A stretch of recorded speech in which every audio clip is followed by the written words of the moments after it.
माया को बारी माँ प्रीति को भूला, संगाली राखे को खुशू में रूमाल, खुशू में रूमाल, ये प्यारो रूमाल, खुशू में रूमाल, ये प्यारो रूमाल।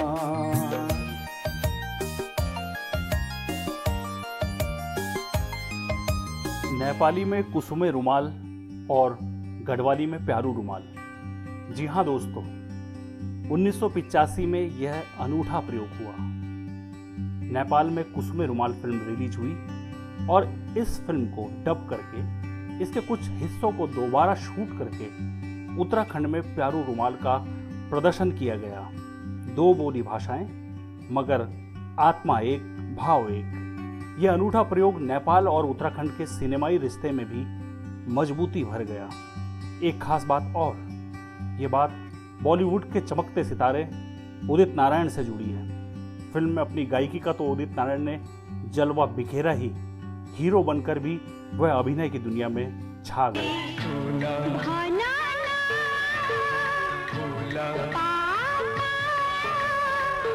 दरअसल 1985 में ही गढ़वाली की पहली फिल्म जगवाल सफलता के झंडे गाड़ चुकी थी। पाराशर गौड़ की इस फिल्म का निर्देशन नेपाली निर्देशक तुलसी घिमिरे ने किया था। जगवाल के सह निर्माता शिव नारायण रावत और तुलसी घिमिरे में इस फिल्म के निर्माण के दौरान दोस्ती हो गई थी। दोनों ही अपने अपने नए प्रोजेक्ट्स को लेकर विचार कर रहे थे। इस दौरान ही यह विचार आगे बढ़ा कि नेपाली में कुसुमे रुमाल और गढ़वाली में प्यारू रुमाल बनाई जाए। दोनों ही फिल्मों में निर्माता को छोड़कर बाकी सारी टीम एक ही रखी गई, जैसे संगीतकार रंजीत गजमेर, हीरोइन तृप्ति नाडकर, हीरो भुवन केसी और उदित नारायण। फिल्म के लेखक और निर्देशक तुलसी घिमिरे ही रहे। प्यारू रुमाल के निर्माता शिव नारायण रावत ने फिल्म में अभिनय भी किया। प्यारू रुमाल की कहानी, इससे जुड़े तमाम अनुभवों को जानने के लिए हमने फिल्म के निर्माता शिव नारायण रावत से बात की। प्यारू रुमाल की कहानी मुझे बहुत पसंद आई थी।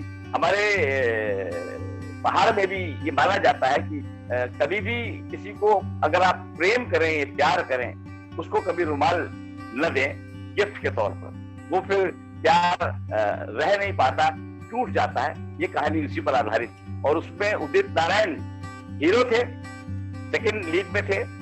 फर्स्ट लीड में भुवन केसी जो नेपाल के बहुत बड़े एक्टर थे, बहुत बड़े स्टार थे, उनको लिया गया था। मैंने भी उसमें एक सिपाही का रोल किया था। बाद में फ्लैशबैक में सिपाही थे और बाद में एक कहानी ऐसी बनी। कुसुमे रुमाल फिल्म ने नेपाल में सफलता के नए कीर्तिमान स्थापित कर दिए थे। गढ़वाल में फिल्म की सफलता नेपाल जितनी तो नहीं थी, लेकिन जगवाल के बाद सामने आई इस फिल्म को भी दर्शकों का भरपूर प्यार मिल रहा था। दोस्तों, यह वह समय था जबकि उदित नारायण ने बॉलीवुड में दस्तक तो दे दी थी, लेकिन उन्हें एक बड़ी कामयाबी का इंतजार था।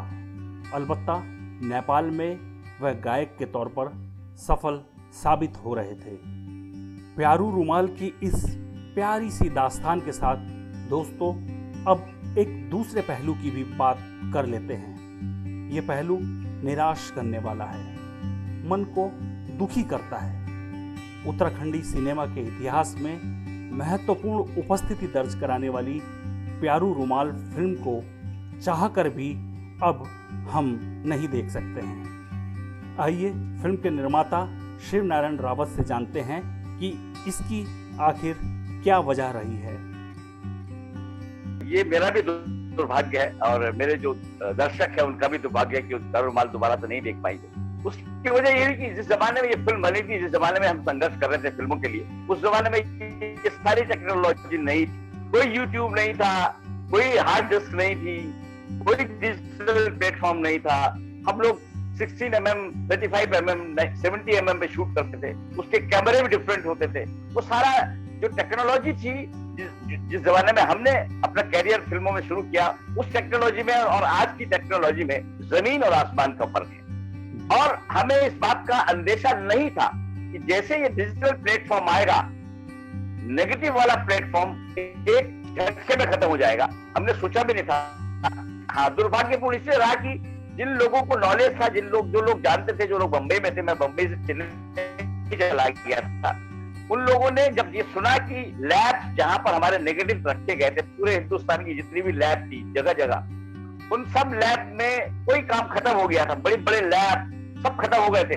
डिजिटल प्लेटफॉर्म आ गया था छोटे से हार्ड डिस्क पे। उस वक्त हम स्लाइड पर शूट करते थे, नेगेटिव पर शूट करते थे। नेगेटिव की बड़ी बड़ी कंपनियां, आपने देखा भी होगा, शायद याद है कि नहीं, यूरोप में, जापान में एक बहुत बड़ी कंपनी थी, आरओ या ओआर ऐसा नाम था उसका। उसकी सारे जो नेगेटिव थे वो समुद्र में फेंक दिए गए, क्योंकि उनका कोई फिर वो नहीं था, वो नहीं यूज हो रहे थे। तो इसी दौरान ये जो जब ये क्रांति सी आई, इस क्रांति ने जो पुराने नेगेटिव थे, कुछ लोगों ने उनको डिजिटल में कन्वर्ट कर लिया था। हम कन्वर्ट नहीं कर पाए। हमें लगा कि हमारे नेगेटिव तो हैं, लेकिन हमको one fine day I have heard that है बॉम्बे की, उसने अपने सारे नेगेटिव जो है, उन्होंने कहा कि हमने बुलाया था, पता नहीं चिट्ठी दी कि नहीं, बुलाया नहीं, और सब डिसमेंटल कर दिए। तो हमारे पास कुछ भी नहीं रहा। मुझे इस बात का बड़ा दुख होता है। तो दोस्तों, उदित नारायण की कलाकारी से सजी प्यारू रुमाल भले ही हमारी आंखों के सामने आज नहीं है, हम इसे देख नहीं सकते, मगर हम अपनी स्मृतियों में इस फिल्म की ताजगी को जरूर महसूस कर सकते हैं। एक हसीन एहसास भर सकते हैं अपने भीतर।